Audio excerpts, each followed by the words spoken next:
The speed at which things are moving in as far as the impeachment process against the deputy president is concerned only points to one thing. That is, that the country could have a new second in command sooner than expected if the courts will not overturn the verdict of the legislature. Already, NTV has learnt that there is intensive lobbying amongst potential candidates, with highly placed sources affirming that the position is going back to the Mount Kenya region. So who's next? Our senior reporter Ibrahim Karanja analyzes the names listed against their profiles. Amongst members of parliament, there are loud whispers that had President William Ruto followed their advice from the 15th of May 2022 when he was selecting his presidential running mate and picked Interior CS Professor CS Kindiki as his number 2, then this process of impeaching DP Gachagua would not be here. That whisper affirming that indeed the law professor is top in mind amongst legislators and a wide selection of Kenyans as the one to replace Gachagua. To buttress his chances were the wide endorsements already received from 13 members of parliament from his Mount Kenya East backyard, 48 from Mount Kenya West, a section of MCAs and elders from Mount Kenya East. If Kindiki is picked, then it adds to his profile after serving for 2 terms as Senator of Tharaka Nithi and now as a cabinet secretary handling one of the most important, if not the most important docket in the country. Kirinyaga Governor Anne Waiguru is also touted as a possible replacement for Gachagua. Being the first and only lady to have served 2 terms as a governor, Waiguru will make another first if she is picked as Ruto's deputy and becomes the first woman deputy president. In this exclusive interview with NTV 2 weeks ago, Waiguru was dodgy about whether she'd take up the deputy president's position if offered. If you have no ambition, you have no business being in politics. I have ambitions.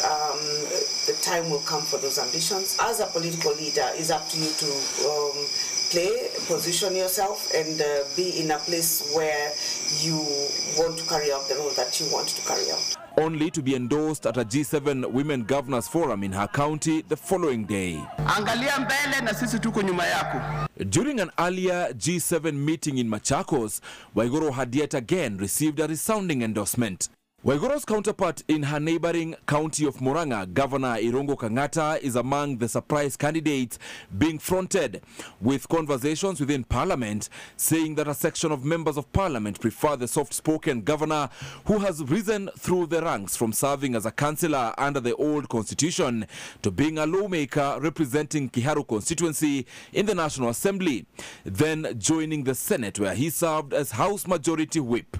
Those wishing for a Kang'ata occupation of Harambee Annex as deputy president cite his track record as a parliamentarian and as a governor as his greatest strength. They also state that coming at a time of heightened differences between President William Ruto and his besieged deputy DP Gachagua, then Governor Kang'ata's conciliatory and non-confrontational nature is best placed for a deputy. Leaders are leaders, irrespective of wherever they come from, and we only pray that they do a good job for the people. That is the real test of leadership. Still in Murang'a, and Kiharu lawmaker Ndindi Nyoro is still being thought about. While some argue that Nyoro's loud silence in Gachagua's impeachment may be his undoing, others say that it may be a strategy as a possible replacement not to take part in lynching his successor, and so that he can successfully cover as the senior-most leader from the mountain if selected. Nyoro is currently in his 2nd term in Parliament, and his impressive development record in Kiharu has made him an admired peer amongst his colleagues, with some trooping to his constituency for benchmarking. Yet Nyeri County too does not want to completely lose out on what they believe is rightfully theirs. Some players are pushing for former Health Cabinet Secretary Mutahi Kagwe to take up the position. Last in the list is Embu Governor and UDA Chairperson Cecily Mbarire. For President William Ruto, the appointment will be beyond satisfying the region, but getting a number 2 with whom he will effectively serve with for the remainder of the term. Ibrahim Karanja, NTV. Well, certainly we'll be